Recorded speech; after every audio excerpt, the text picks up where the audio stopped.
Good evening, everyone. On behalf of HSBC Securities, I welcome you all for the Tata Motors quarterly results conference call. Very happy to introduce the Tata management team. Today we have with us Mr. Gunter Kusche, MD and CEO, Dr. Ralph Speth, CEO JLR, Mr. P.B. Balaji, Group CFO, and Mr. Ken Gregor, CFO JLR, along with members of the Investor Relations team. Thanks again to the management for taking out time today for the call. We will start the session with some commentary from the management, followed by Q&A. Over to you, Balaji. Yeah, thanks, Yogesh. Good evening, all of you, and firstly, thanks for attending this call. What we have tried to do today is that we have given you the investor deck quite early on, and basis popular request that we don't cover all the slides, we only talk briefly about the things that we want to highlight. I'm not going to go through all the slides, but I will skip to the slides that are good, that are relevant for this, that we would like to talk about a bit and highlight, and have far more time for Q&A. So that's a broad plan. So what I'll try to do is, in the slides, I'll refer to the page number, so you can quickly skip to that particular number. So with that, let me move to the safe harbor statement. That is slide 2. Nothing different here, barring drawing your attention to an accounting change on Ind AS 20, which you can read at leisure. It's basically bases the institute statement on how grants have to be accounted. We have followed that, so nothing there. Moving on to slide 3, which is the products and other developments. A very, very action-packed quarter for both JLR and Tata Motors. And you see the products that are new and upcoming products that you see out there. In particular, draw your attention to e-Pace that is launching in China in September, and as well as some of the new limited editions which created a fair amount of buzz in the Indian market. We'll talk about that later as well. The other big developments for the quarter has been the launch of Project Charge and Accelerate, which you're going to spend quite a bit of time on. Ken will walk us through that during the course of day-to-day, as well as the inauguration of the Slovakia plant, which happened last week. So an action-packed quarter again this quarter. Moving on to slide 4, which is the market conditions. I think it is fair to characterize the market conditions as tough. And in particular, the unanticipated decline in China took us by surprise, as did the market as well. And while the situation in the other parts of the world, be it in UK or in Europe, continued to be what it was in the previous period, China has been a surprise element for us this quarter. And India, as far as Q2 is concerned, continued to motor along, and I think demand continues to be strong on the Indian business there. So in this kind of conditions, I think performance has been impacted by this conditions in the market. Going on to slide 5, this is how our P&L turned out with a revenue of 72,000 crores and an EBIT of 1.7% and an EBITDA of 10% is what we finally delivered. A mix of two stories here, where in Tata Motors standalone, the growth as well as the EBIT motoring along well. And the challenges in the market did come through as far as JLR is concerned. So that was be it on the EBIT line, be it on the turnover line as well. So let me move on to the slide number 6 is known to you, so you can read it at leisure. What are the contributors for growth? So we'll skip this slide. Slide 7 is also a similar one, just an EBIT waterfall. Where is it that monies came from and where did monies go out of? We'll skip this as well. As far as slide number 8 on the revenue growth, it's an 8% growth for this half year and an EBIT of 0.5%. And the FCF outflow at 23,000 crores is probably the biggest line item here for us to keep an eye on. Yeah, so let me now hand it over to Ken to talk about the challenges and the performance of JLR. Moving on to slide 11. Ken, over to you. Thanks, Balaji, and good afternoon to everyone on the call. Thanks for taking the time to join us. I am going to cover the result for the quarter. We're obviously disappointed with that because it's a loss of 90 million in the quarter. I'll explain that, and I'll also talk about the revised outlook that we have for the full year. But the most important thing I want to do is come to the decisive actions that we're taking in order to turn around that performance, which I'll conclude with. So those are the 3 parts of my presentation. Like Balaji said, I won't talk to every slide because you have the full deck. I'll just focus on the ones that help guide us through that path. Slide 11 has the highlights of the quarter. It was a loss of 90 million on the back of seeing lower sales, which I'll come back to, a warranty action included within the numbers of just under 40 million, higher depreciation amortization that obviously continues to run through our income statement based on the new models that we're introducing, and some startup costs from our new manufacturing plants. All of that partially offset by reductions in other costs, but not big enough to avoid a loss for the quarter. The first half numbers then build on that. So it's a lower loss than we had in Q1, but still a loss, and you can see then how the half one numbers play out. The next slide I was going to pause on was slide 13, which gives you a picture of the overall retail sales development in the quarter. Really the biggest feature in the quarter driving the overall sales result to be down 13% to 130,000 units was the sales performance in China, where we're very much seeing weaker consumer confidence on the back of the tariff changes and the trade tensions that's taking place, and the slower economic growth that's taking place in China, having a disproportionate effect on our sales result, down over 40% in the quarter from a year-to-year perspective, and similarly that impacting the wholesale volume that's memoed on the chart, and therefore that driving the financial result for the quarter. Slide 15 talks to some of the movements in the quarter. Here you can see the comparison versus a year ago. You can see the impact of the wholesale volume being down 23,000 units year on year, and the impact of modestly weaker net pricing. You can see the impact of the warranty action I talked about and the extra plant costs that we have by virtue of the fact that we now have Graz producing E-Pace and I-Pace, and we have Slovakia just in its launch phase right now, which is a good thing. There are cost actions and other items giving us almost 100 million of year-on-year improvement, however, being offset by the higher depreciation and amortization cost. And you can see that foreign exchange was about flat year-to-year. Slide 17 was the next slide I was going to touch on, that talks to the cash outflow, which for the quarter was £620 million. Working capital being about flat in the quarter, slightly negative due to inventory being higher. But the big driver being obviously the loss that we had and the roughly 1 billion of investment spending that we had in the quarter. Just moving on to a mixture of the other 2 points. That was the quarter. And what I really then wanted to talk to was slide 19, that starts to talk about what are we doing about the business results we face. We have launched a turnaround and transformation plan in order to address the aspects that are causing the weak business results that we see. Clearly, we're needing to respond to more challenging market conditions, and we understand that actually we may continue to see demand more muted than we would wish due to whether it's Brexit, whether it's diesel uncertainty in Europe, regulatory issues, whether it's the China market continuing to be uncertain due to trade wars and tariff changes, those things. And therefore our plans need to be shaped to take account of that more challenging market environment.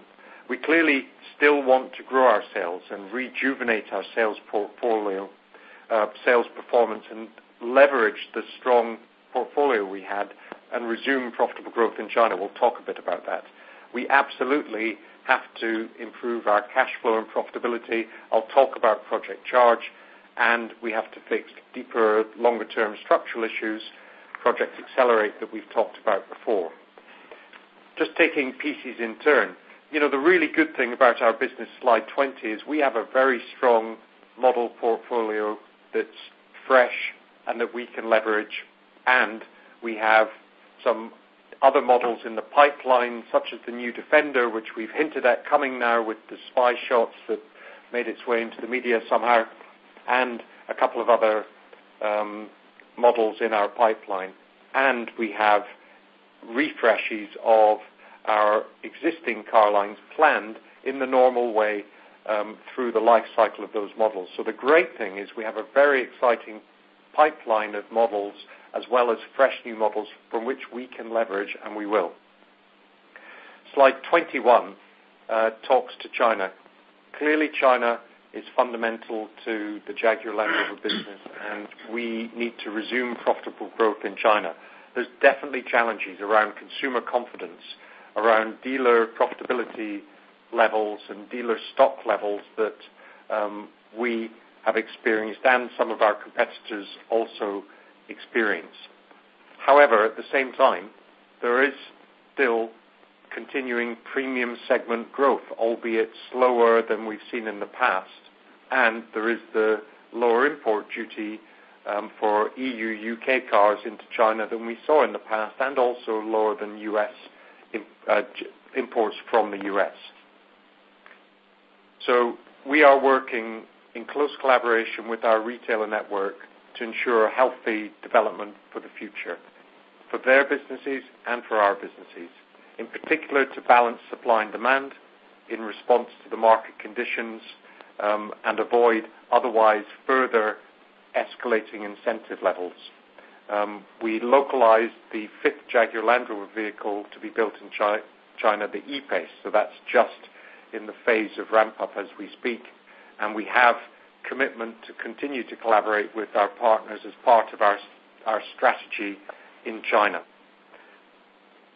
And of course, we're going to continue to leverage and build the strength of both brands in China to support a pool strategy, which is what we really wish to aim for, because that supports higher transaction prices and that supports higher margins for both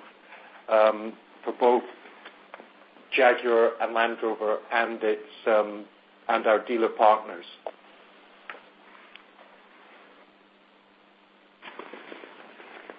Just moving on. Talked about product portfolio. I've talked about China. Project Charge is very important for our future. Clearly, the losses that we're creating is not something that we like or can sustain, and therefore we've launched the project to drive a 2 to 3 year turnaround plan to improve profitability and cash flows, focused across the entire business with a very high-level steering committee together with representation of the Jaguar Land Rover PLC board members in the shape of Balaji and Hanny Sorensen, as well as Ralph and myself and my other executive committee members, supported by consultants from Boston Consulting Group and an internal team that's mobilized with functional representatives from all across the business, meeting every 2 weeks with the steerco, making fast decisions in order to drive cash and cost improvements. We've set ourselves some ambitious targets for that, to deliver $2.5 billion of cost, cash and profit improvements through the end of FY20. And just to give you a shape of that, because I know you'll be thinking, well, that's a massive number, how are you going to achieve that? And it's a good question. We are revising down our plans on investment while still seeking to protect the core of our product portfolio, because that's our lifeblood for the future. This business is about having fantastic products that our customers will love for life. That said, we're seeking to reduce the investment from the previous level that we're running at, roughly $4.5 billion per annum, to target $4 billion in both this fiscal year and next fiscal year, and thereby reduce what otherwise would be the cash flow by about £1 billion. In the second half of FY19, we want to drive over £500 million of inventory and other working capital improvements. And going forward, we are seeking to drive £1 billion of profit improvements and cost reductions. So those are sizable targets, but that's what we're mobilizing the business about. Slide 23 gives you a sense of the scope. And broadly, as you can see on slide 23, it covers the scope of the entire business. Everything from product and programs through what we do in China to be successful, to IT, tax, treasury, through overheads, admin, sales, volume forecasting, inventory, working capital. Everything is part of this approach. That's really what that slide says. Slide 24 gives some specifics of what we have been doing, as well as reinforcing the targets. We've already commenced reducing the investment spend, which we previously guided would be $4.5 billion for this fiscal year. We're now targeting closer to $4 billion for this fiscal year and for the next fiscal year. And that's in progress. The actions to deliver that are in progress through looking at stopping deferral, non-product spend, and looking to alternatives there, and reviewing every line of our investment spending. The working capital actions are underway, and as many of you would have read in the press, we've been taking action to cut production. Specifically, for example, a 2-week shutdown at Solihull in the second half of October, working a 3-day week at Castle Bromwich, and those actions, of which there will also be more, targeted to reduce inventory and ensure that we balance supply with demand. Our activities don't just span the industrial side of the business, they also span the commercial side of the business in marketing and selling. So, for example, we've already identified and implemented $100 million of savings in fixed marketing and selling cost this fiscal year. And we are, of course, looking at our organizational efficiency and how overall we're designed and what that means for our headcount and employment levels within the business and the employment costs we have within the business, as well as taking the obvious steps you'd expect us to take on things like recruitment freeze, stopping non-essential travel, and those sorts of things. Slide 25 talks to accelerate, which we've talked to before, but it's really intended to address some of the underlying root causes.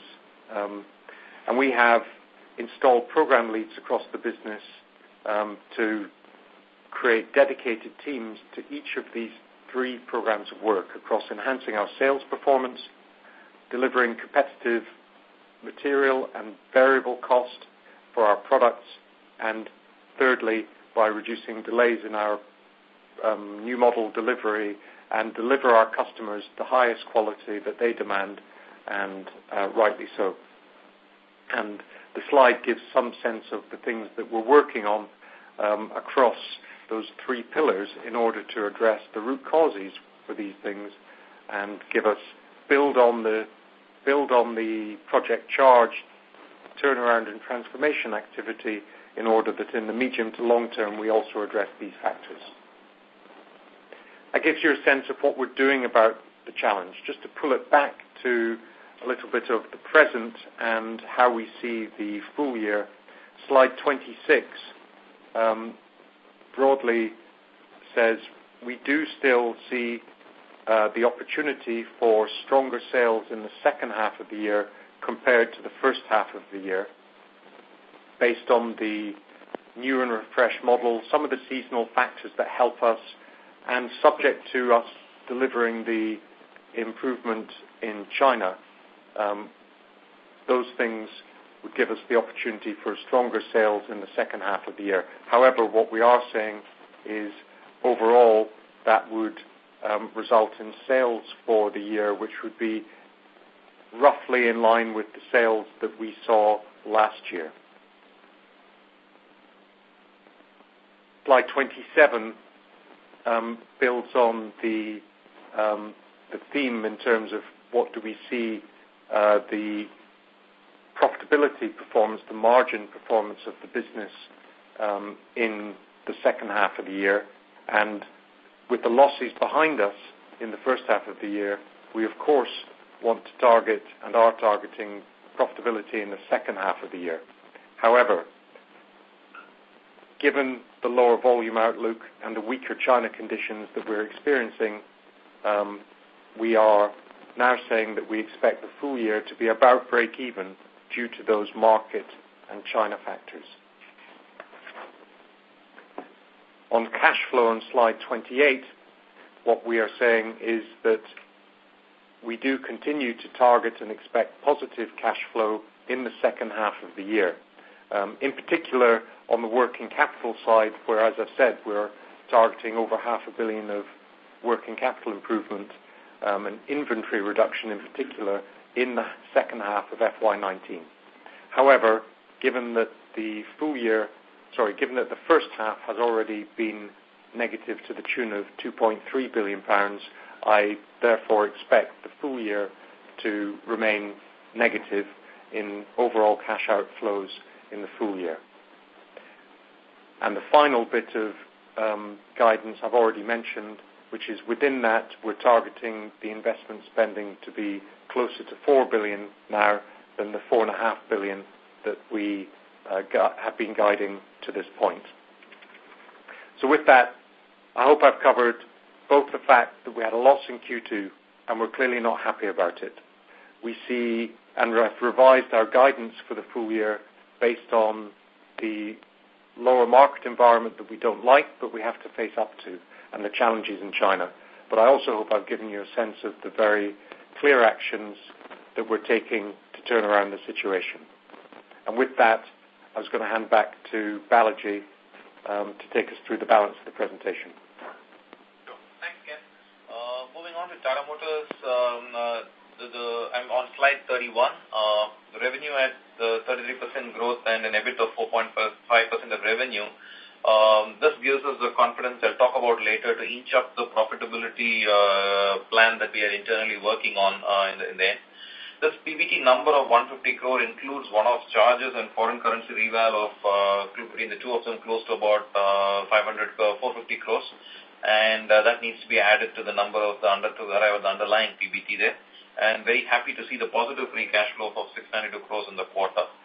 So that just tells me clearly that turnaround 2.0 is continuing to gain momentum, and we intend to drive it that way.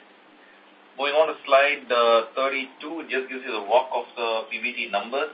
I will draw your attention to two numbers there, which is actually three numbers there. One is savings from impact projects, giving us almost 440 bips of improvement in profitability. The other one is a number with respect to some of the things that we always keep discussing on in terms of the discounting in the market. Between volume, price, mix, net pricing, commodity impact, and savings, that we are actually positive, which means that we are actually stepping up realization that we are having and covering for costs more than what the inflation is, which is another good piece. And the last number is a fixed cost number of 3.9%, which just tells you the controls we are putting in fixed cost to ensure that we are able to deliver the operating leverage that we have. This is an area you would expect to see us continuing the action on, and we will report back at appropriate intervals. So this combination has given us a 360 bips improvement in EBIT. Going to the next slide on free cash flows, that is just for information, how the positive free cash flow came from, basically investments being fully funded from cash from business. So I'll probably skip slide 34, move on to slide 35, which is a CV business, where delighted to see the market share continuing to increase. We are at 46% now, so the turnaround underway, and a pretty elaborate set of actions implemented, which we shared with you in the Investor Day. Be it on customer engagement, be it on service levels, product pipelines, better SNOP process. This is one area which put a lot of challenge for us this quarter, particularly with the regulations changing on the axle load and the confusion that got created in terms of demand segment shifting from one to another. Pretty nimble management on that one, which we are happy about. And of course, the cost agenda continues to pace on that one. This meant that, going to slide 36, this meant that from a profitability perspective, EBIT at 8.7 and EBITDA is stable. As far as Q2 is concerned of last year, there was a few one-offs in the base, but we should probably look at Q1 and Q2 together, because we had such a bad Q1. We also meant that some of your VMAs did not get spent in Q1, had to be spent in Q2, so don't read it as a H1 number. but more importantly, for the last 3 quarters, the EBITDA has been pretty stable despite enormous step up in commodity inflation, rupee depreciation, as well as other challenges in the market in terms of axle loads, etc. So that meant that we had to be really on our toes on impact project savings as well as driving mix harder to hold the EBITDA line. So quite happy with the way we have managed this, and this is something which will continue to improve going forward. So moving to PV, I think the market share is up 50 bps, which is great news. Particular call out to the number 2 being number 2 in the JD Power Customer Service Index. Earlier last year we were joint number 2. This time we are the only number 2, which is good. And market share increase continues apace. This is the 33rd month we have grown ahead of the market. And the market conditions, particularly this quarter, have been very, very poor for PV, which you are already aware of. Moving to the next slide, something that all of you have been asking me in terms of how sustainable is the PV turnaround. Happy to report that the EBITDA break-even has been reached, and we intend to keep building on this as we go forward. And this has happened despite seriously trying times from a cost side as well as market condition side as well.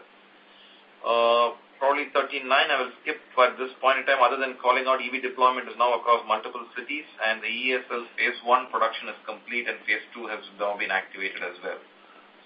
Moving to slide 40, I'll probably stop for a minute on this one to just share with you our thinking on how we take turnaround 2.0 and how we intend to push it forward. It starts with ensuring volume growth. We want to ensure volume growth is ahead of industry, and we also want to ensure pricing is ahead of net inflation to secure mix. These are the 2 things which we want to design the business on. And thereafter, we want to absolutely clearly focus on reducing break-evens through aggressive savings. And when we do that, we will also ensure that we want to drive process efficiencies to ensure working capital cycles are well controlled. This is the 4th intervention that we will make. And when we do this, we also want to be sure that we are spending CapEx prudently and proactively at the same time in order to ensure that we are investing for growth going forward. And this alone is not enough.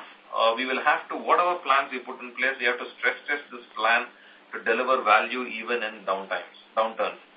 This is the way we are thinking about this business, and you will find all our interventions are fundamentally falling within these buckets in order to ensure that we deliver value even during trying times. So this is new for Tata Motors, and that's something that we are very keen we implement with gusto in the coming years as well. So moving on to slide, I'll probably skip the slide on other developments other than saying, let me skip it and go forward. Yeah. Let's move to Tata Motors Finance. Maybe there's 2 comments I'll make on that. Despite challenges on liquidity, this business continues to motor along pretty well for us. Disbursals up, market shares up, ROE is up, JNP is down. So everything about it is going in the right track. So Tata Motors is now infusing 300 crores of equity in October, and we'll probably do another 300 crores of equity during the course of this quarter. And that is to ensure that we bolster the balance sheet of Tata Motors Finance, which will help us gear up and also finance our commercial vehicle business. And we've been waiting for this turnaround in the Tata Motors Finance performance to ensure that they earn the right to grow the way we want them to. Happy to report that has happened, and therefore we are now going all in as far as Tata Motors Finance is concerned. Let me take net debt out and probably go on to slide 45 and 46. Yes, net auto debt has increased by 8,000 odd crores from June of this year, fundamentally due to cash outflow in JLR, which we talked about. But I would reassure you that the liquidities are adequate and the debt maturities are very well spread out. We have another $1 billion of loan that we signed in September and which we have drawn down in October. And with these 2 together, the pro forma liquidity of JLR stands at 5.3 billion at this point in time, and Tata Motors is 4,800 odd crores. So there is adequate liquidity at this point in time. And with our interventions, both charge and turnaround 2.2 are focusing on a very strong cash recovery in the second half and going forward.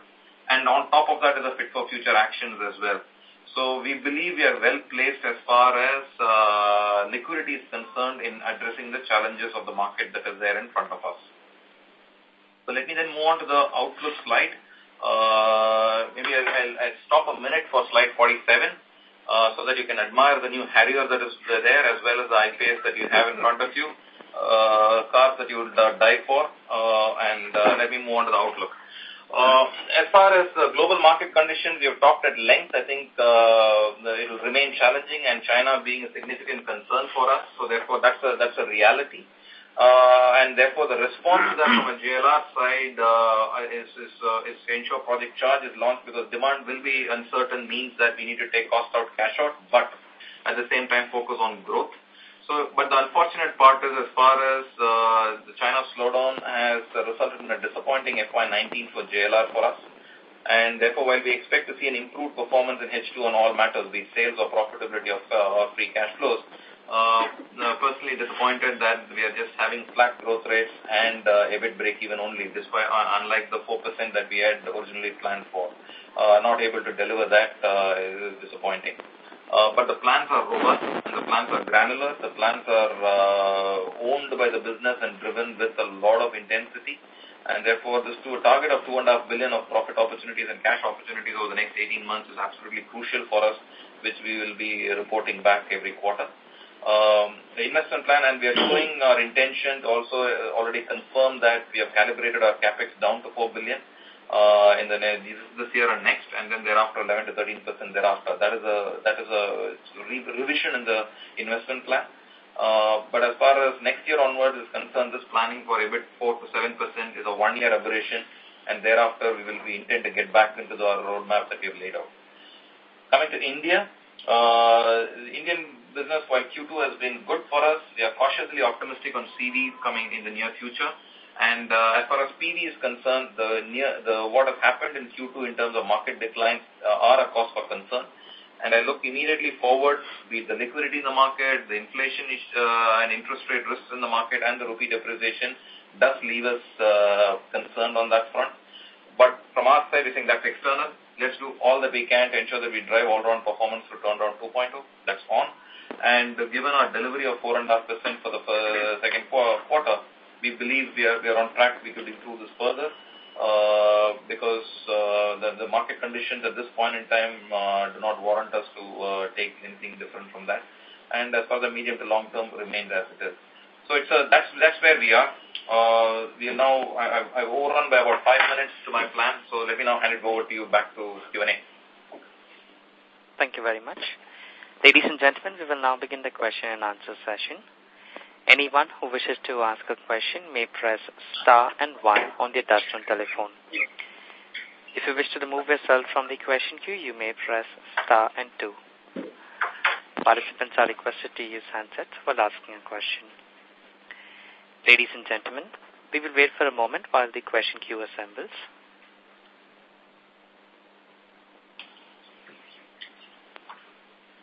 The first question is from the line of Chirag Shah from Edelweiss Securities. Please go ahead. Yeah, thanks for the opportunity and congratulations for good results in tough times. Sir, I had one question on the capex for JLR. Frankly, I was expecting a slightly larger cut in the capex outlay. If you can help us understand that in FY20, when there will be no major growth capex, what are the areas that we are likely to spend this $4 billion? Ken, would you like to take it? For sure. We have, clearly, if I just talk about the areas that we're spending in, as I said at the beginning, yes, we're reducing the CapEx spend compared to what we would otherwise have been planning to spend, but we are still committed to delivering fantastic products that our customers love for life. And in that respect, we've got a model pipeline that has got more new models coming in addition to the ones we've already launched. We have refreshes of those models coming, and we have electrification plans and powertrain plans across all of our model lineup that are clearly important for the future. And those plans broadly drive that $4 billion of spending including in FY20, roughly split. It's a very rough split, roughly split half and half between engineering and the physical tools, equipment, tool infrastructure required to support those new models and facilitization. Thank you very much. And one question on this demand in Europe as a whole, including UK. Anti-dieselization sentiment seems to there for some more time. So how are we looking to handle that? Because we have a very big exposure of diesel portfolio over there. Yeah, I mean, on the positive side, the vast majority of our customers are still choosing our diesel engines in the UK and Europe because of the fact that they offer performance as clean as petrol but have 25% more fuel economy. So from the first point of view, in terms of what we're doing, it's continued to ensure that our customers understand that, and potential customers understand that those engines are so clean and offer fuel economy better than petrol engines. At the same time, of course, we work with governments and regulators to ensure that those messages get across in the marketplace. And thirdly, of course, to the extent that we need to react, the good thing is that we do have a certain amount of flexibility across powertrain in terms of our model lineup, given our engine manufacturing facility in the UK and mix of powertrain between diesel and petrol if consumer demands do shift. But actually, our customers continue to choose diesel engines despite, yes, the uncertainty which we do believe is having an effect.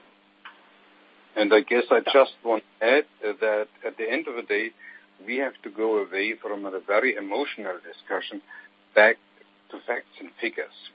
As Ken already alluded, the diesel engine is a very, very competitive engine in terms of particulates, NOx, emissions, but even more so in terms of CO2.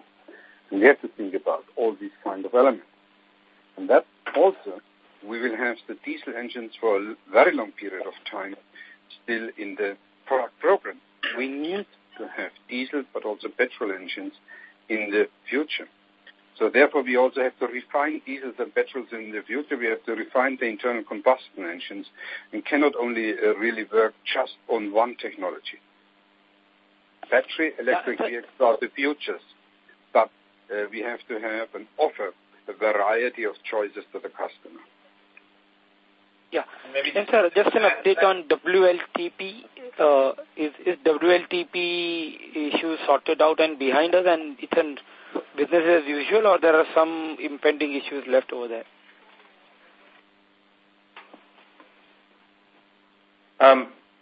Broadly, yes, the tests have been completed and the cars have been certified, barring maybe one or two out of hundreds of tests. So basically, yes, that issue is dealt with. Yeah. Thank you very much, and all the best, sir. Thank you. The next question is from the line of Kapil Singh from Nomura. Please go ahead. Yeah, hi, sir. Thanks for the opportunity. Congrats on the strong cost control that we are starting to see. My question was firstly on volumes. We've talked about flat volumes for the full year, which implies a significant improvement in run rates that we have been seeing in the first half. So, and particularly, if you could give some color on how much of it do you expect from seasonality and new models? And also, if you can talk about what's really happening in China, because the first half volumes have significantly underperformed the market growth. And what do you see happening there? Yeah, some good.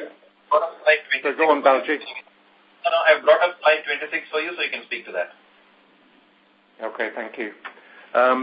Yeah, I mean, in terms of, let me take the last one first. In terms of China, certainly we've seen a significant volume reduction in the quarter, and that's being driven by a mix of factors. GDP growth is slower, consumer confidence is lower, and our retailers have also been suffering with profitability, and also incentive levels have been rising. And, when faced with those circumstances, it's fair to say that one could take the response to push more volume and continue to raise the incentive levels, but that risks devaluing our premium brands, and that's not necessarily what we want to do. And to continue to drive higher incentives in order to push volume, which ultimately wouldn't be profitable for us or our retailers. And therefore, what we really want to do is drive a pull strategy in China and elsewhere, frankly, which would enable us working with the dealers to enhance their profitability, dealing with the reduction in inventory, dealer inventory, our inventory that we've been working through in the second quarter, and thereby consciously seeking to take action to move ourselves to a situation where we protect our premium brand image and target more sustainable profitability in the future. I think it's fair to say that we would also certainly like to see trade tensions between the U.S. and China easing. That's outside of our control.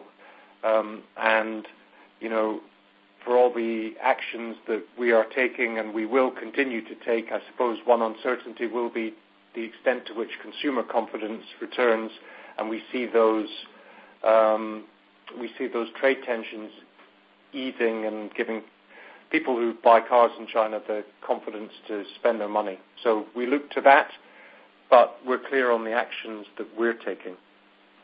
In the balance of the year outside of China, from a positive point of view, we do have the model lineup that we have that's fresh. We've just launched E-Pace as a locally produced car in China, for example.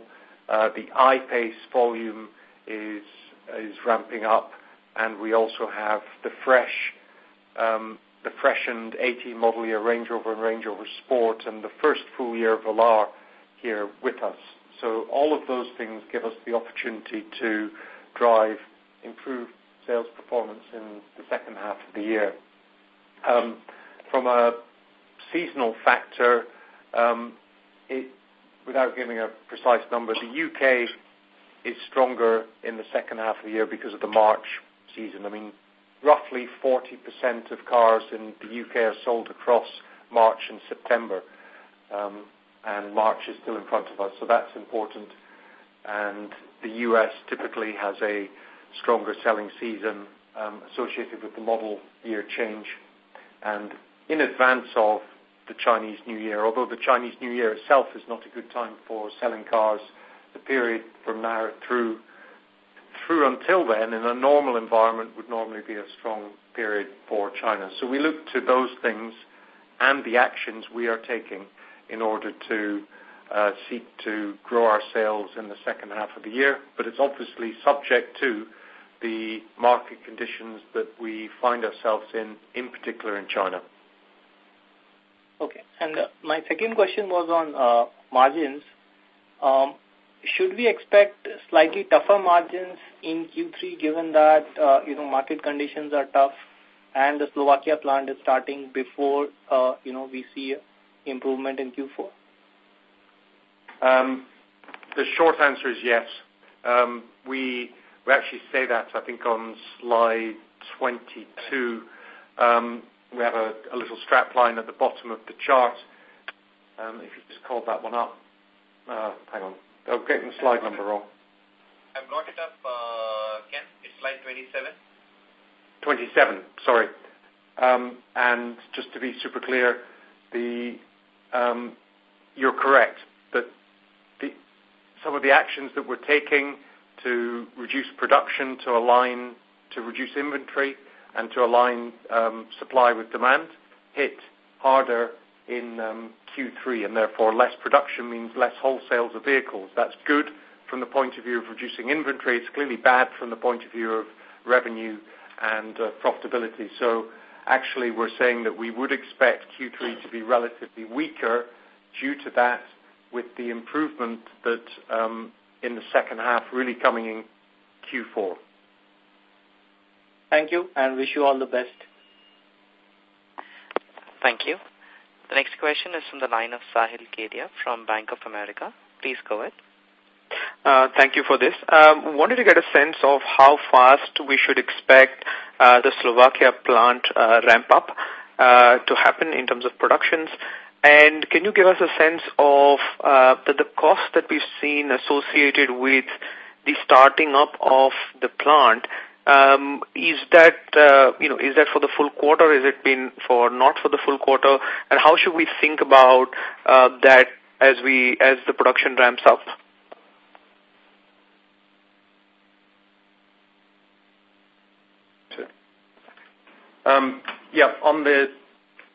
On the plant, it's in a phased ramp up process right now. Just starting relatively low volume of build of the Discovery, which is ramping down production at Solihull over the next roughly 6 months. So we'll have a period of dual running between the plants before production in Slovakia takes over fully from Solihull, and at which point we'll be producing Discovery there.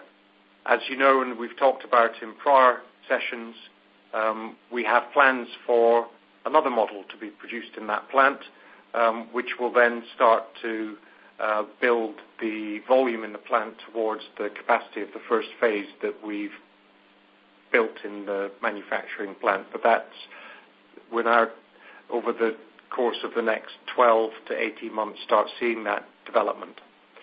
In terms of the plant costs in the quarter, they're probably around about, just to give you a sense, 20-25 million pounds in the quarter. I think I'll probably park. I don't have all the details actually at my fingertips to be able to give you a more precise answer on exactly how that develops. But clearly, what I would say is the plant operating cost is very competitive due to its position in Slovakia and the lower cost base that we have there relative to the UK cost base. So as we move forward in time and as the plant is utilized, I expect to see that be a positive contributor overall to the efficiency of the Jaguar Land Rover business because of and together with that, by the way, as well as the lower labor cost for the manufacturing plant itself, the opportunity to source parts for the vehicles that will be produced there from a wider supply base in Eastern Europe. So that's something that, again, will take time to see the benefit of in our results, because really we need the plant to be at full utilization of capacity, which as we launch the second model in there, we will get there.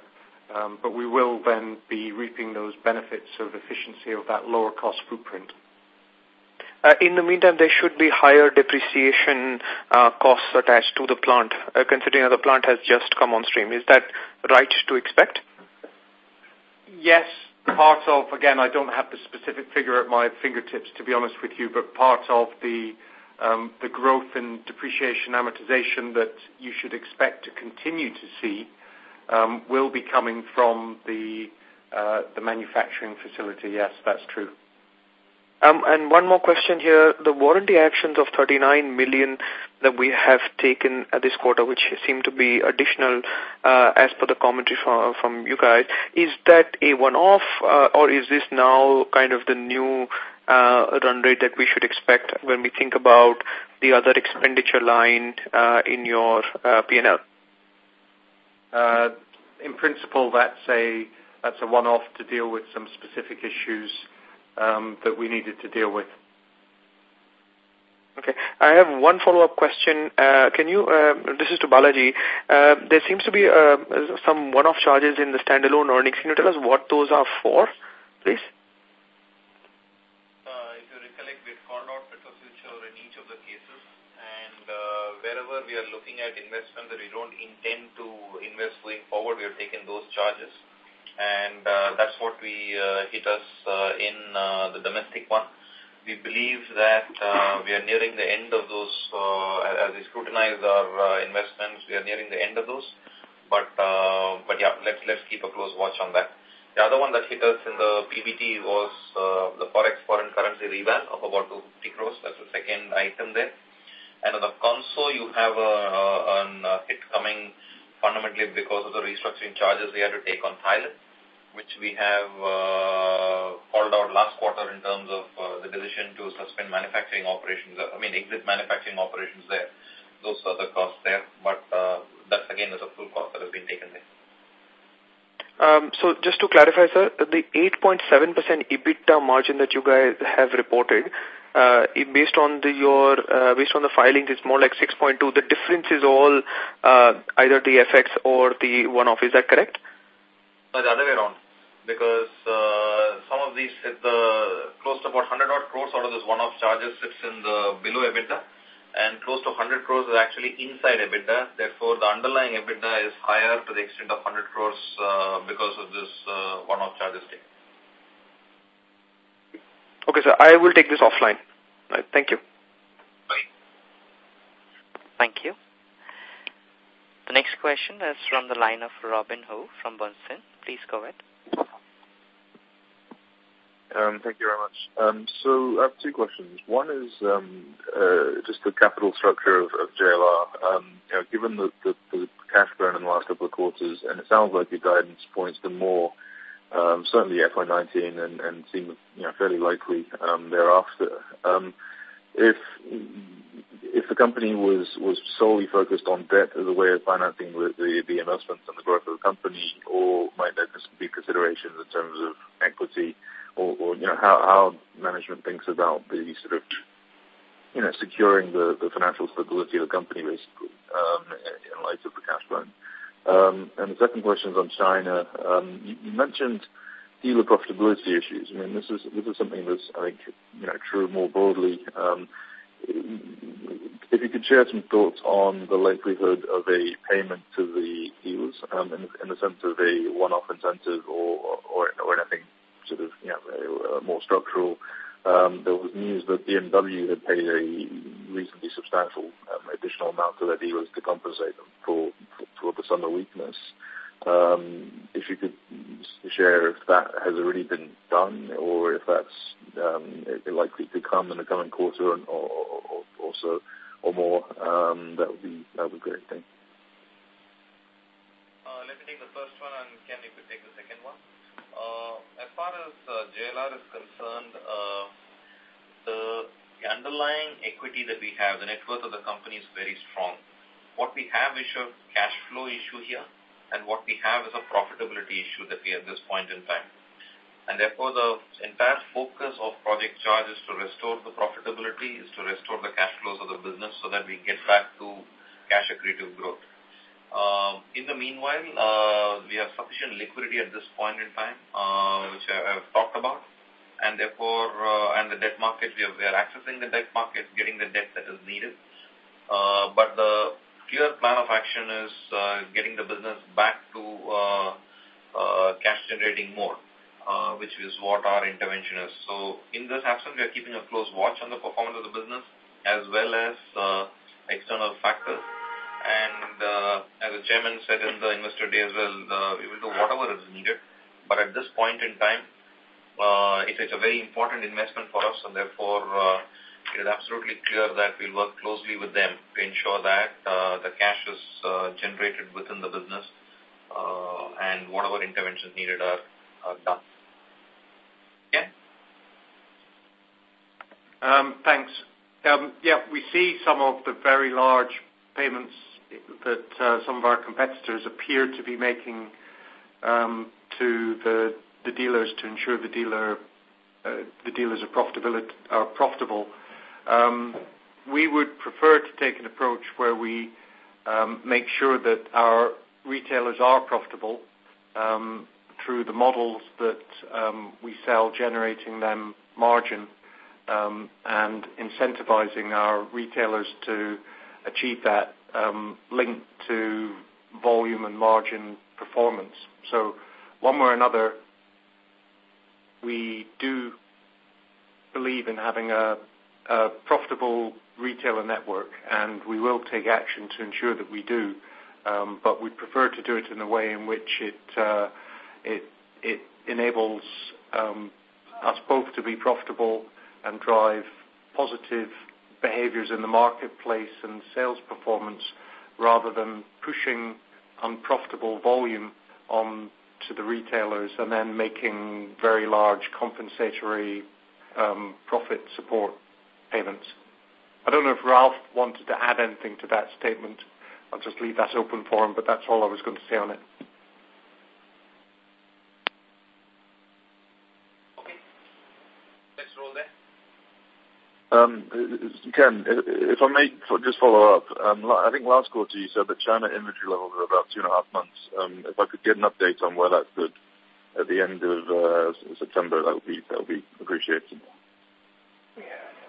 I'm going to have to pause on that question. Maybe I'll pick it up later in the question in the Q&A, just in order to get the correct facts and figures and not mislead you, or we deal with it as a follow-up outside of here. We'll come back to it. Understood. Thank you. Thank you. The next question is from the line of Suchit Mehta from SBI Mutual Fund. Please go ahead. Yeah, hi. Just on the cost savings front, you've said that you want to target about £1 billion on the cost or profit segment that's there. Could you give us a little bit more color on that? Because if I look at your half-yearly income statement, you've got about £4 billion in employee and other expenses. So you're running at about $8 billion annualized. And if this $1 billion were to be targeted at that, you're talking about 2.5% cost reduction. And does that also imply lower headcount going forward, or is it merely about more efficiency and squeezing out more from vendors, dealers, etc.? Yeah, good question. To be honest, it's about all of those things. To give you a sense, we have to target lower material costs across our vehicles in order to drive efficiency there across the current vehicles in production, albeit that actually we need to do that anyway because there are additional costs associated with those vehicles related to CO2 compliance costs and technology costs. So material cost on our present vehicles, absolutely part of it. Efficiencies in non-headcount spend, be that marketing spend, be that sales spend, be that variable marketing expense, yes, all of those things also in scope. Be that design and development spend that we spend on engineering, but with our suppliers, also in scope. Logistics spend, in scope. Headcount and employment cost, also in scope. And some of the actions that we take there will be matters for the future, perhaps in terms of discussing the impact and the quantum, but I'm fairly clear that in order to drive profit and cost improvements of over £1 billion a year, that we need to tackle every area, and that includes employment costs. Okay. Just while I'm talking, I'll just give in terms of retailer inventory in China at the end of September, in terms of and this is only a partial answer because it's dealing with the import vehicles, we had roughly 7,500 units, which is roughly 1.5 months of projected sales of those import vehicles. So that's in a better place than it was at the end of June, and therefore that's a trajectory that we continue to want to head in, and also make sure that we head in that direction also for the locally produced cars. That was an answer to a prior question just while I got the data in front of me. Okay. And Thank you. Just a couple of more questions. One is on your cost reduction on the capex side. Has that resulted in cancellation or defer or sort of stepping away from a particular model line or a particular set of cars that you would have thought you would have added or would have refreshed going forward? And secondly, just going back to the previous participant's question on dealer finance incentivizing in China. We've seen that commentary come through from all your three major competition, and their volume performance has been at the margin better than yours. If the system in China is looking at something like this to help push through volumes, would you change your stance going forward? I think going forward, we're pretty clear we want to build a long-term, sustainable, profitable business in China that generates profitability for both us and our retailer network, and we do want to do so by supporting pool performance in terms of demand-driven sales in China. So beyond that, I don't necessarily want to speculate on the future. We will have to clearly react to whatever market environment we find ourselves in, but we're clear about how we want to proceed, that's for sure. Your other question was on product. On the capex profile. We are seeking to reduce our capex spending broadly through, while still protecting the core of our new model portfolio and our model lineup. So therefore that remains intact, and therefore the 16 new models the 16 model lineup, including 2 or 3 new models that we talked about back in June on our Investor Day, remains the same shape of our plan that is in my presentation today. Within that, of course, we're looking at the timing of our product spending. We're looking at the content of model refreshes. We're looking at the non-directly model-related spend, such as capacity-related spending, such as infrastructure-related spending, such as office building spending, such as testing facility spending, those sorts of areas of capital spending, and looking to drive reductions in those through either stopping or deferring or reshaping those projects in order to reduce the investment spending. And we've made a fair amount of progress already towards our getting down to the target of about 4 through those means already, which has been good. It's clear we're going to have to do more, but we also want to do it whilst preserving the core of our model lineup, because that is our lifeblood. So we fight to drive the cash inflow in order to continue to fund the product lineup, because that's ultimately what will deliver the best long-term outlook for this business, which is what we're seeking to do. Okay, thank you. Thank you. The next question is from the line of Prateek Podar from Reliance Mutual Fund. Please go ahead. Yeah, hi. First is, congratulations. You guys have had a break-even in the PV business. Congratulations for that. My question is on slide. If you go to slide number 28, most of your free cash flow generation in FY19 for JLR is driven by inventory and payables. Could you just talk a bit about that? Yes. I mean, in the first half of the year, we have had some growth in our inventory of finished vehicles. And as part of the reduction in working capital in the second half of the year, we're seeking to basically turn that around.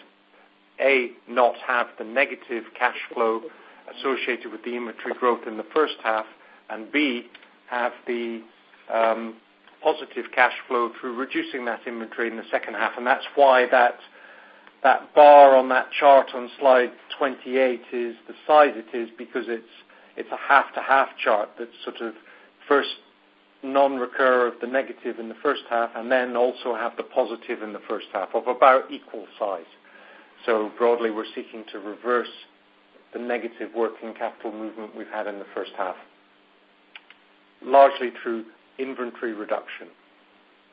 There is some part of this, by the way, not wanting to get into an esoteric discussion on payables, but there is also an element of normal working capital profile within the first half to second half because of the timing of production relative to the payment terms we pay our suppliers on, which is typically 45 to 60 days, relative to the timing of how we collect cash from our retailers, which is relatively fast within 2 to 3 days.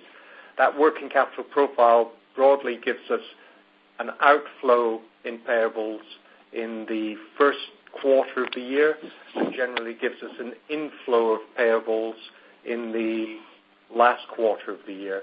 So that's another part of the half-to-half cash flow movement. But the biggest physical thing that we're driving is seeking to target an inventory reduction in the second half of the year of our inventory of finished vehicles. How much is the inventory? How much is the inventory? Because this is like, I mean, the size, this is huge, right? This is like most of your free cash flow generation is coming out of this. So I'm just trying to understand how much is the inventory as of now, which we have, which we plan to liquidate in quarter 2 and quarter 3 and quarter 4. In terms of inventory reduction, it's over 15,000 units, and it's circa £500 million of inventory and other working capital actions we're seeking to drive. Just to give you a couple of metrics around it. It's sizable, yes. And £500 million is around payables, which you are planning to further squeeze from? All right, sorry, I'm clearly confusing. £500 million is inventory and payables working capital reduction. It's across both. Okay. Second question was on China. Some of the dealers in China have been talking about, 0% gross profit margin when it comes to JLR, the JLR inventory which they sell. What are your thoughts about that, and how do you plan to compensate dealers? And in addition to this, we've lost market share in each of our geographies. How do we plan to get that back? Thank you. Yeah, no, good question. I mean, look, on dealer profitability, it's really about ensuring that our retailers and ourselves are not needing to continue to chase higher volume at the expense of margin by needing to put ever higher incentive and discount levels behind our product. If that means accepting lower volume as a consequence of seeking to maintain higher margin, then that will be something that we take on in order not to chase ever higher volume at high discount levels.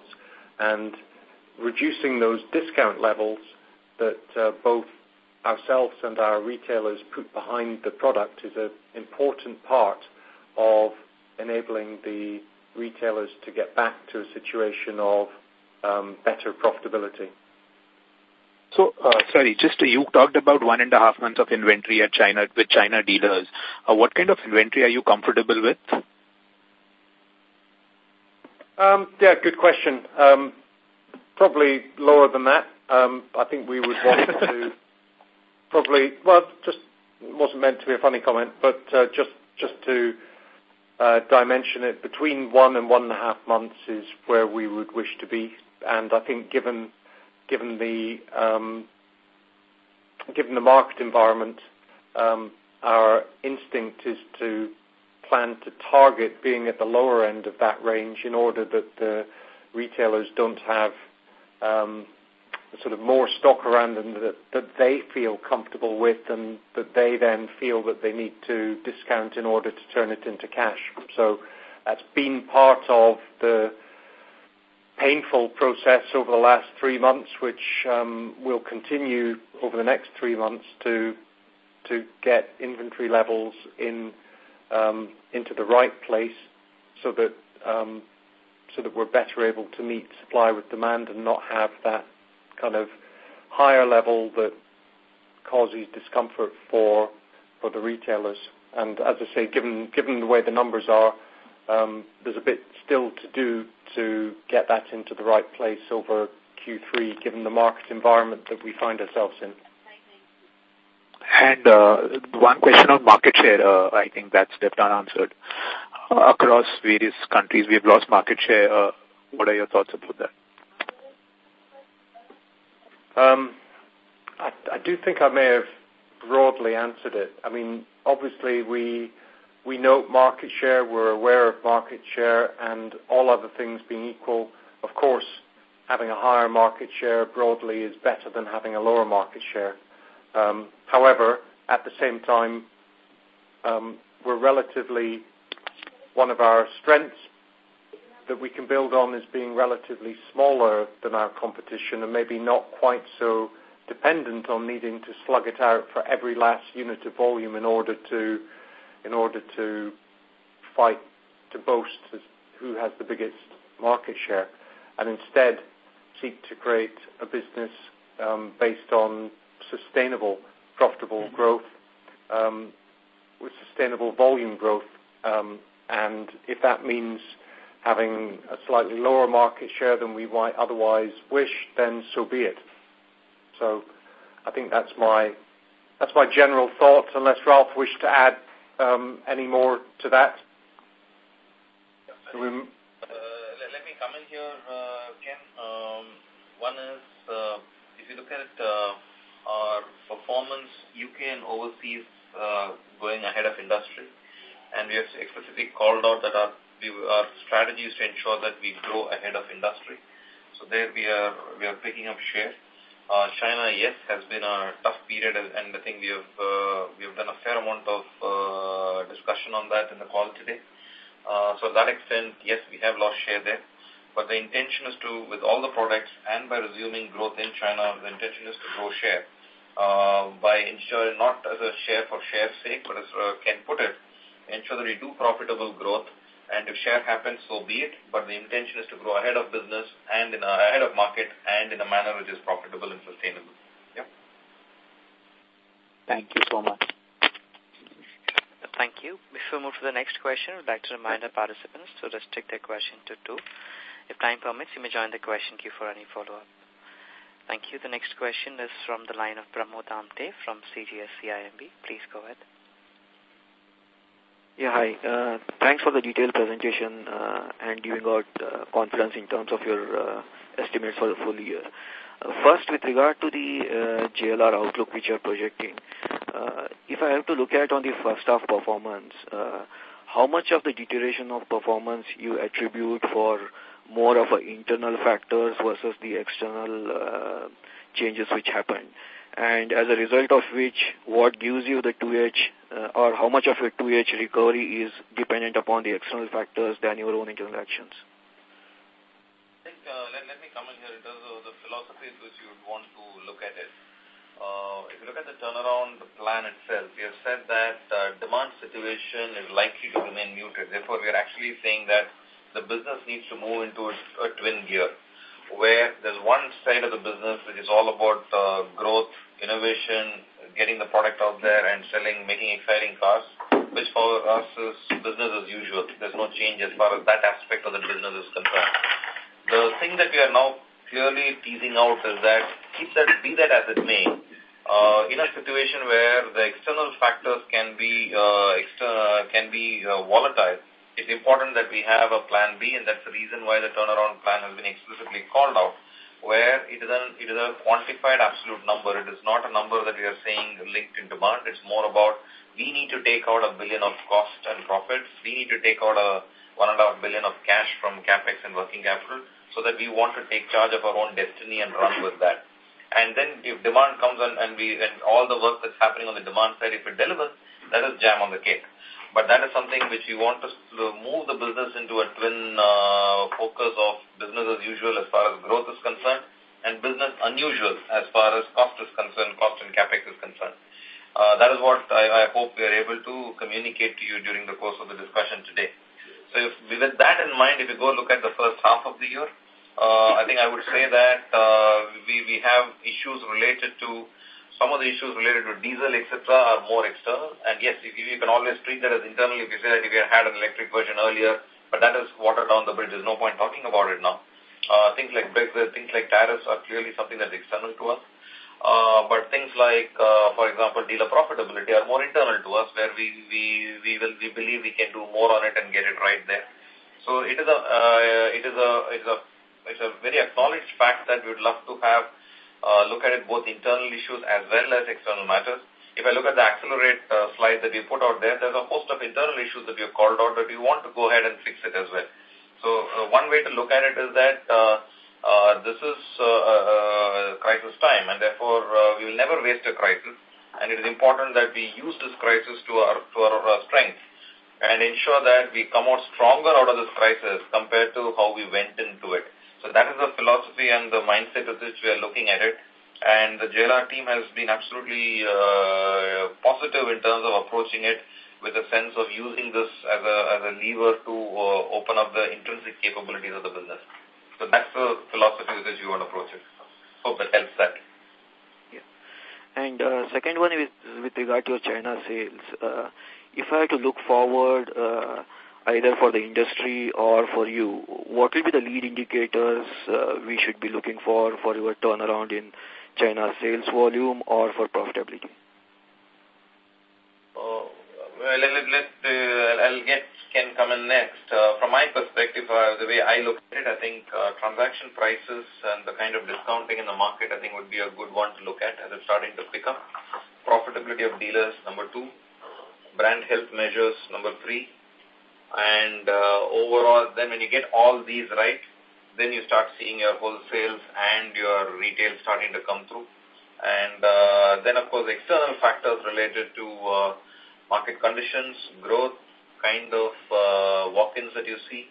So it is going to be a meticulous affair. And the only thing I can reassure you is that this is exactly what we have done in passenger vehicles in Tata Motors here. This is exactly what we have done in commercial vehicles here. So I believe there is a fair amount of knowledge sharing from our side between the two teams, and as well as it's a pretty experienced team that we have in JLR who also know exactly what needs to be done on this and working through this meticulously. So that's how I would look at the lead indicators for this. Ken, anything that you would like to add? I thought that was a really comprehensive answer, Balaji. Thank you. And a last question from my side with regard to India business. On the LCV side, there seems to be some concern in terms of dependence on the NBFC funding. Have you seen any of the stress related to the LCV sales or NBFC funding, and how you plan to handle if it comes through in the coming quarters? It is fair to say that the liquidity in the market is stressed. It is not an issue of availability of liquidity. It is more about the cost of that liquidity and a bit of holding back as people have their CP repayment cycles, etc., planned out. So, is there something that we need to watch for very closely? The answer is absolutely yes. As you well imagine, commercial vehicles liquidity is a very, very important part. Financing is a very important part of the commercial vehicle business, and therefore we are watching it closely. So far, we could see caution there rather than we're pressing any panic button at this point in time. That is not what we are saying. But there's definitely an element of caution that we need to have. One of the things we are trying to do from our end is one of the reasons why we want to put in more capital into Tata Motors Finance, putting our 600 crores into Tata Motors Finance, as well as ensuring that we're working with all the banks to get them in the right place there's a hell of a lot of work that is currently underway to unlock that part of the puzzle. As far as the three companies here, which is Tata Motors Holdings, Tata Motors Finance Company, and the Finance Solutions Company, the lending companies do not have liquidity issues. They are very well in the market because keep in mind that commercial vehicles and those assets are extremely liquid assets, and they have a real business sitting behind it. As the economy is growing and people are getting freight rates, the repayment cycle is comfortable. You see our GNPA levels coming down. Collection efficiencies continue to remain strong. So all that is, we are watching, keeping a hawk's eye on that. The thing that we need to ensure that we get it right is the holding company piece, which is a CIC, and that is a company where the equity investment is going, and we are ensuring that is corrected so that the asset liability mismatches there are ironed out. We are in a pretty good place, but we want to be absolutely foolproof on that, which is the focus at this point in time. So we are approaching this quite proactively to ensure that we do not get into trouble on this one. Sure. Thanks and all the best. Thank you. The next question is from the line of Jinesh Gandhi from Motilal Oswal. Please go ahead. Hi, sir. My question pertains first for JLR. The impact of £45 million for Slovakia and Austria plant startup cost, would that be recurring in third quarter as well? Broadly, yes, because those costs are the sort of mostly the operating cost of those plants starting to show through in our business results. They pop up here because this time last year they weren't there. In principle, as I said earlier, in principle, if the volume builds in those plants, then that operating cost starts to get paid for itself. But there's also, although I don't have the precise figure at my fingertips, also within those numbers there are launch costs for Slovakia within there. Okay. And secondly, with China, so after turbulent second quarter, are we seeing signs of volumes normalizing and pricing also normalizing? Or do we look at the 16% margin of JV as the new normal?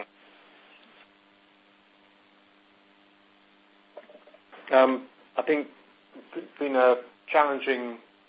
certainly a challenging quarter for the JV, and just likewise with our own business results, we're not happy with the performance, the profitability performance of the JV in Q2, and certainly the joint venture team is very focused on rebuilding that EBIT performance in the balance of the year. That said, of course, we're facing the challenging market conditions, and part of the volume adjustment and inventory reduction that has to take place is also happening in the joint venture, and hence I would expect to see in the balance of the year relatively weaker profitability from the JV than what we've seen in prior years. And in Q3, I would also expect to see a relatively weak result, just as I just described for JLR, because some of the production adjustments that we're doing to continue to move the inventory to get to the right place is taking place in Q3. Okay. And lastly, clarification on the capitalization rate. So quarter back we had indicated that we'll be reducing our capitalization rate for R&D to 70%. But if you look at the first half, cap rates have been close to 82%. So is there any change in stance, or we expect it to normalize and for FY19 still to be close to 70%? There's no change. Let me take that.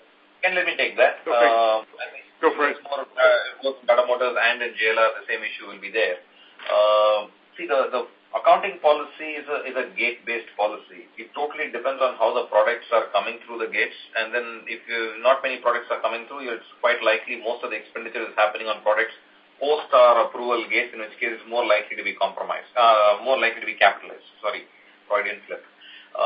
As far as the earlier piece is concerned, if you're going to get more products coming in terms of thinking, then it's quite likely they'll get expended out first, and more that once they pass the gate, they get on to the other side. So it is just the way phasing of projects are moving rather than there's no change in accounting policy. That is the accounting policy. It stays fixed.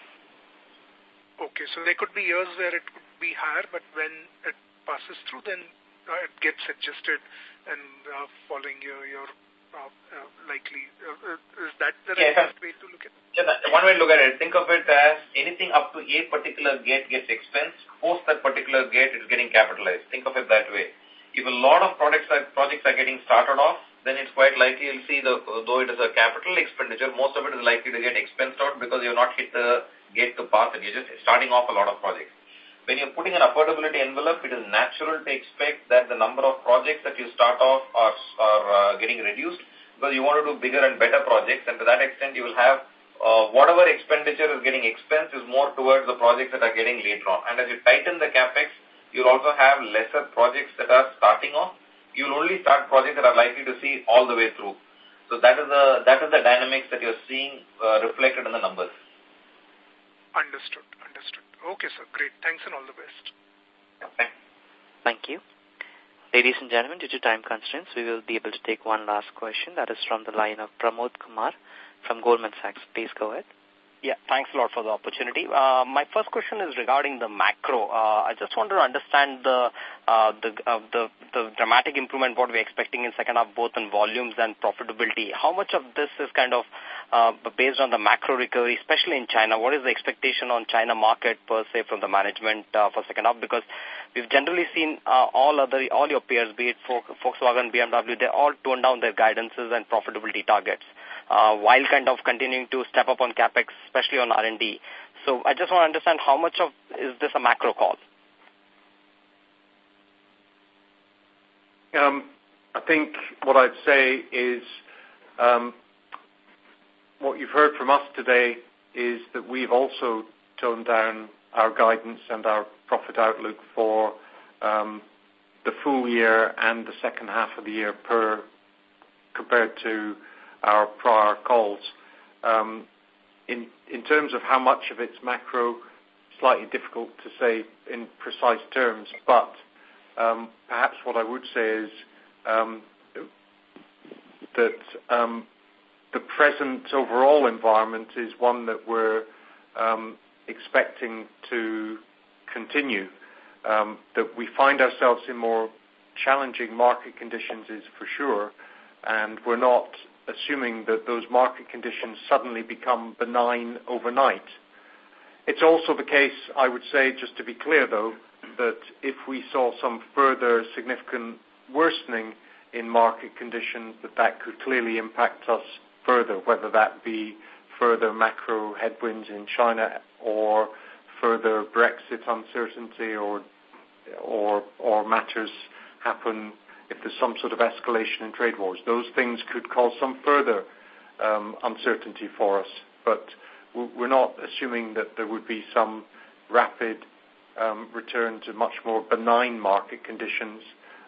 We're therefore more focused on the actions that we can take to improve our brand health and performance, balancing our supply and demand, and leveraging the really super portfolio of new models that we've launched over the past 2 or 3 years, and maximizing the performance of those in the marketplace, despite the more challenging market conditions which undoubtedly we find ourselves in.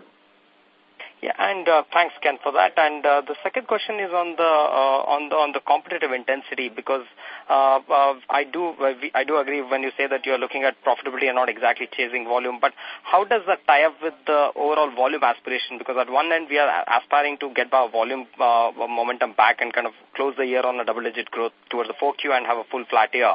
But at the same time, we are also looking at dramatic improvement in profitability, and as we understand, the discounting pressure just getting higher and higher in the market. So I'm just trying to understand how we're going to juggle or kind of balance both of these. Because look, it's actually quite difficult to give you a clear answer to that, other than what you just said. It is about finding that sweet spot, finding that balance. Because clearly,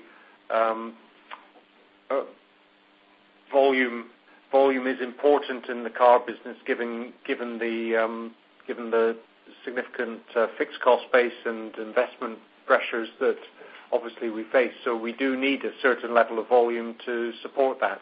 And equally, it's finding that balance between that volume being not too little, but not so much that it causes us to need to over push incentives in order to create it to happen. And I think I'll just leave it at that, because it's really about finding that balance. That's a challenge for us as a management team. And final question on alliances. That is something which we still haven't kind of done, where most of our peers seem to be taking that approach more and more. Is there any thought now that is it probably as in making the most of the crisis, as you call it? Isn't it one part of cost reduction and probably technology kind of leapfrogging, which we can get by doing probably alliances? Are you guys looking at alliances and also probably part divestment of some of the brands, like say Jaguar, which we understand is clearly in a much bigger trouble, given that recent launches haven't exactly worked the way the management expected them to be? Let me come in here, Pramod. I think number one, we have absolutely we have all the intention to support Jaguar. There's absolutely no intention of any Jaguar divestment or anything. So that is off the table. Yeah, number one. Number two, as far as alliances, partnerships, JLR is already on to a lot of them, and that's an area we'll continue to keep looking for alliances. Waymo is a classic one that is out there in the area of autonomous investments. So that is an area we'll continue to actively look at whenever we consider such things. So rest assured that is something that we are looking at extremely closely all the time. Thanks a lot, gentlemen, and wish you all the best. Thanks a lot. Thank you.